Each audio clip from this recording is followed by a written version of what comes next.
The Elbaf arc of the One Piece manga is in full swing, and with it comes two of the craziest lore reveals in all of One Piece. Oda has revealed an incredible amount of information about the ancient history of the story, with both the panel of Davy Jones being revealed through the dialogue between Rox and Emu, and the legendary mural panel that details the events of the three worlds of the One Piece universe. Naturally, panels like these lead to millions of questions from One Piece fans across the globe, but I think because of all the amazing interpretations of these panels, we've lost sight of what it truly revealed to us. When you put those two panels together, you realize we already know the identity of Davy Jones, and we already know what happened to the Will of D. By the end of this video, you will know exactly who Davy Jones is, what happened to the Will of D for it to be separated so greatly in the modern day story, and exactly how the future of the story is going to play out. If you enjoyed this video, make sure to like and subscribe, and let's get right into it. Let's start with everything we know about the Will of D. Although it is one of the biggest mysteries in all of One Piece, there's actually a pretty common consensus amongst One Piece fans about what the Will of D really is,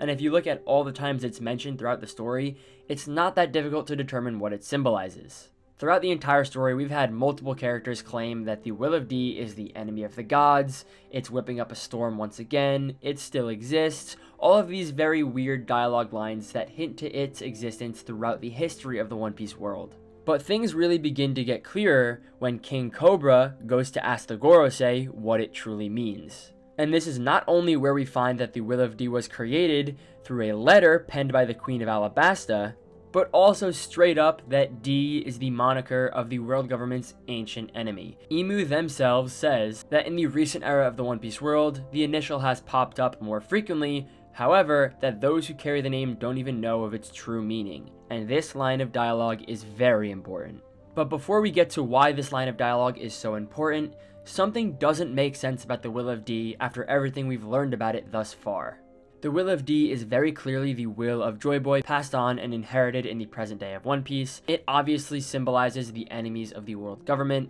and the people who are supposed to come and liberate the world. But if that's the case, why do Blackbeard and Rox have this initial?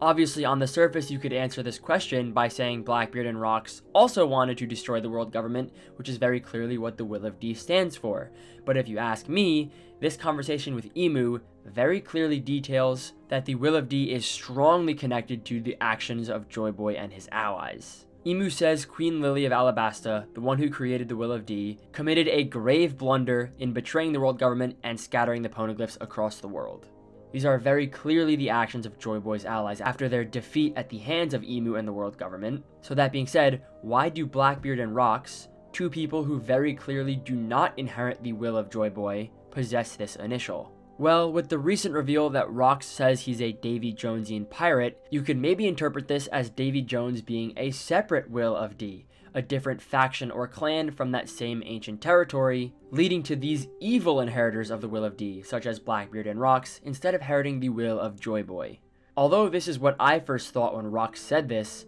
I now realize that I don't think this is the case, and here's why. When Emu talks about the Will of D, it is very clear that Emu is referring to Joy Boy, Joy Boy's allies, and the people who oppose the world government, the people who scattered the poneglyphs across the world, Queen Lily of Alabasta. Meaning that there's no mention of a separate faction of Will of D, such as Davy Jones, that Rox was talking about. Not only that, there are an incredible amount of remnants and relics from Joy Boy's era scattered across the world, all hinting towards his existence, and some sort of rebellion against the world government in the Void Century 800 years ago. Despite the world government's efforts to erase this history, they still remain. So, if there was a separate faction of Will of D, something akin to Davy Jones, how come there are no relics or remnants of this faction or this inherited will? It just doesn't make sense. Blackbeard and Rox having the Will of D despite definitely not inheriting Joy Boy's will, but also that can't be answered by there being a separate Will of D because there is no evidence that something like that existed. So who is Davy Jones and why do Blackbeard and Rox represent the Will of D still? The answer is right in front of us, and it's a lot simpler than you may think.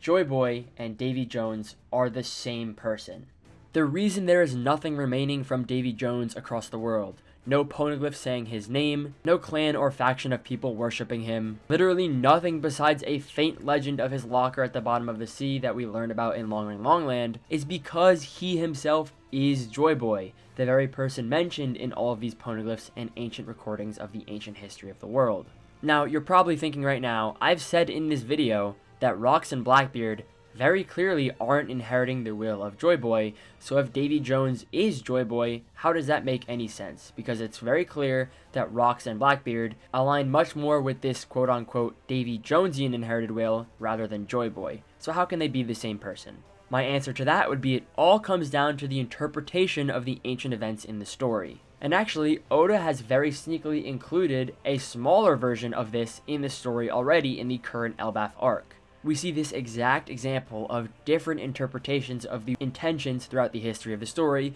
with the Giants' interpretations of Nika. The Giants of Elbaf all have different interpretations of the sun god Nika and what he truly represents. Some of them believe he is this destructive figure whose return will bring about the end of the world, and some of them believe he's the god of liberation, the sun god meant to free the world. Oda very secretly included this exact dichotomy in the interpretations of a god before we knew that it was going to be the exact same case with Joy Boy and the Void Sentry. In the same way that the Giants don't know if Nika is this terrible destructive figure or this liberator who represents freedom, there are those who interpret the actions of Joy Boy as a liberator, someone who is an idol of freedom that was shut down by the world government, and others interpret his actions as those of Davy Jones, a destructive pirate who is a harbinger of absolute chaos. Because of the world government's effort to snuff out the entire Void Century and the ancient history of the One Piece world, and because all of this information is locked behind insanely tough closed doors, it leads to different interpretations of the ancient characters of the story and their intentions, such as Joy Boy.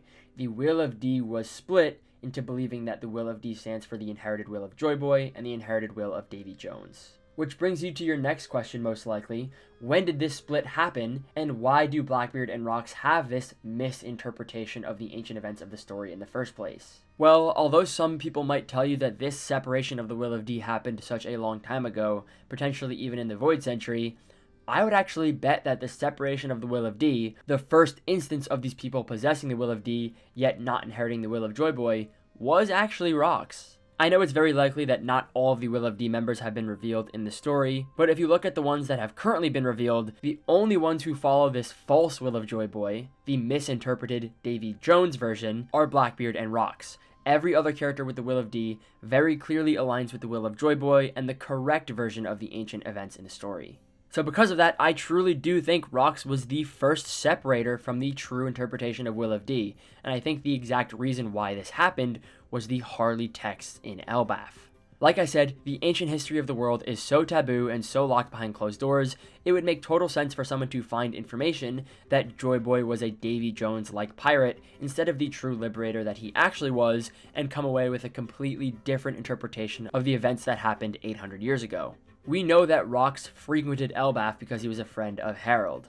Now, I do know that Rox's confrontation with Emu and his mention of Davy Jones happened before the first time he went to Elbaf, but I still think it's possible that Rox found these Harley texts and his ideals of Davy Jones and the destruction of the world became even more rooted in this history that he had discovered. Would it not be possible for someone like Rox to find the Harley texts, and instead of interpreting the fall of the second world in these books as the defeat of Joy Boy and the Will of D, to instead see the chaos created in the end of the first world depicted in these books, and come away with the conclusion that this initial that they've been branded with since birth represents the chaos created in this first world, and the person whose will he's inheriting, Joy Boy, is actually a destructive figure, Davy Jones. This false interpretation also goes back to the line that Emu said to King Cobra. Not only is Emu referring to the fact that people like Luffy don't know what the D in their name stands for, but the fact that people like Rox and Blackbeard misinterpret the entire meaning behind the initial. All it takes is a little bit of misinformation.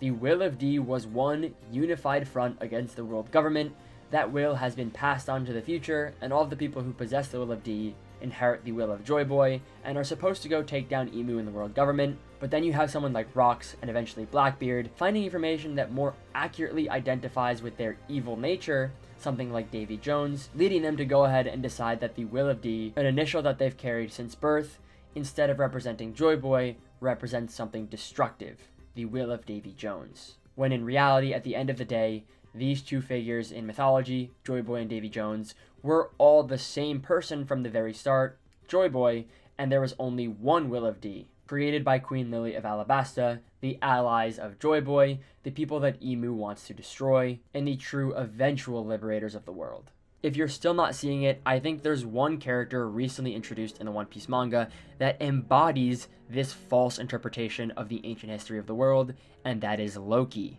We've already talked about how the giants of Elbaf have different interpretations of the sun god Nika, and of course, Loki is one of those who believe that the sun god is a destructive figure, and that he's actually the inheritor of this sun god who's going to destroy the world. I wouldn't call it a coincidence that this false interpretation, which we now know is false because Luffy is the true sun god, is possessed by Loki, someone who looked up to Rocks, who through this video I've discussed, is also following a false interpretation of his idol. In the exact same way that Rocks is following Davy Jones, the fake version of Joy Boy, Loki is following the fake version of the sun god Nika, and the real one is now right in front of his eyes. I think this is exactly what Loki's character arc is going to be rooted in as well, realizing that the sun god is actually a figure who's supposed to represent freedom, and turning a new leaf to help Luffy free Elbaf from the clutches of the world government, and come to understand the true interpretations of the sun god. And in the same way, I also think this is going to be a huge part of Blackbeard's character.